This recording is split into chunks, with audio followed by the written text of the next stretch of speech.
Okay, it's good. All right. Who are you? I'm Josh Bernoff, the co-author of Groundswell, which is a book about social technology. All right. My mother doesn't know about social technologies. What can I do? How can it help her? And can it help her? Well, if she has friends, it can help her. For consumers, there's a lot to do. You can read blogs, you can participate in social networks like Netlog or Facebook, and she might be interested in connecting with you and keeping up with what you're doing through these social networks. What is the mainest topic of your book, Groundswell? You are a consultant for Forrester? That's right. So I work for Forrester Research, and Forrester helps businesses to thrive on changes in technology. So Groundswell is specifically about how companies can take this phenomenon of people connecting with and drawing strength from each other and turn that to their advantage for business purposes. Find ways to actually do marketing and generate innovation using these social technologies. You know, in Europe, in Belgium especially, people are not familiar with blogging as it is in the United States, but they know Facebook, for instance. How can Facebook help the company to raise their market share, to connect better with their customers? What is your idea about it, and how do you see this? So companies have been very successful using Facebook for marketing purposes. You invite your friends to join you to become friends on your page. Once you do that, you can communicate new product ideas to them, new marketing messages, and then as they invite their friends can basically learn about what's happening with your company through what they see on Facebook. Okay. It seems that in the United States people are very familiar today with social media, blogging, even Twitters, or new products like that on the web 2.0. What about Europe? We don't have the feeling that people are that familiar with all these new technologies today. There's a lot of variation. We actually do surveys around the world, and I can tell you that the idea that people in the United States are familiar with this, not as true as you said. Some are, some aren't, especially depending on how old you are. And there are many people in Europe participating.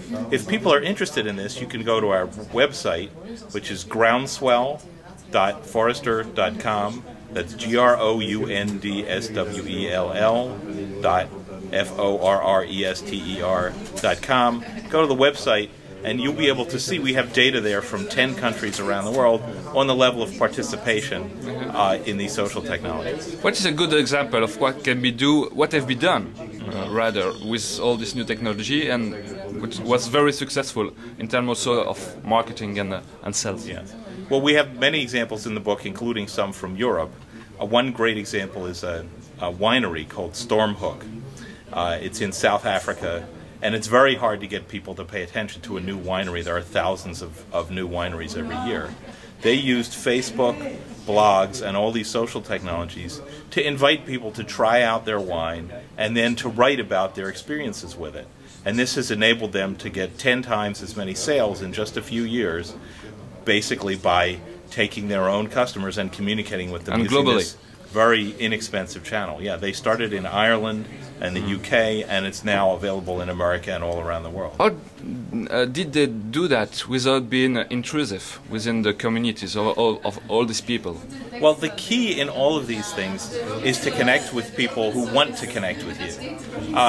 Whether you're talking about direct marketing or traditional advertising, a lot of that is about shouting at people who just don't want to listen. In the Groundswell, with these new social technologies, you find people who like your brand, who become interested in it, and then they become the people who spread the message to others. And that's much more effective than shouting at people who just don't want to listen. And how do you find them? Are you sure that they want to talk about your product, about your philosophy? Well, every company has customers, and you need to be in touch with them and find the ones that like you the most. It's usually not that hard to find your best customers. People will find out that their own salespeople know about them. They may actually be out there writing blogs. You can find them that way. And once you've made those connections, you can use them to help to spread the message to others who are less familiar with your products. Okay, but then you have to be aware of what is happening on the web. Yeah, actually. the first step is always to listen. And that's inexpensive. You can go onto Google blog search, or if you're interested in Twitter, the new microblogging, you can go to search.twitter.com and just type in the names of your products or your company. You'd be amazed what people are saying. And those people are usually very open to direct communication with the company by things like commenting on their blog or sending a Twitter message back to the people who've been talking about your product. But you have to be open to opposition, let's say, or critics by these customers. Well, there's the opposite challenge here is the people who don't like your company, who may actually hate it or have had bad experiences. But hiding in a corner doesn't work. If you find people who are like that, it is much more effective to connect with them. A good example is Dell, the computer company. They found that 75% of the comments about their company online were negative. And by a program of reaching out to people who had said negative things and helping them to solve their problems, they've now changed it, and now 75% of the comments online about Dell are positive. Okay. What about the product which are not very inspiring? Will give passion. I don't know, a manager for a parking park, for instance, or someone who makes bricks or roofing or things like that. How do they handle this? Well, you don't want to create a blog about bricks, unless people are really interested in that. What you want to do is think about your customer's problem. If you sell bricks, then your customer is probably a builder. And this means that their problem is not bricks, their problem is how can I be effective in the building or construction trade. If you go up a level and think about your customers' problems, you can be successful. And we have seen all sorts of companies with products that are far less than exciting be successful by engaging people in a conversation about their problems as opposed to about the company's problems. It's all the notion of communities, and also niche communities obviously are very important in that regard. Yes, and you, by creating an environment where those conversations take place, you get credit for that. They become more positively inclined toward your brand.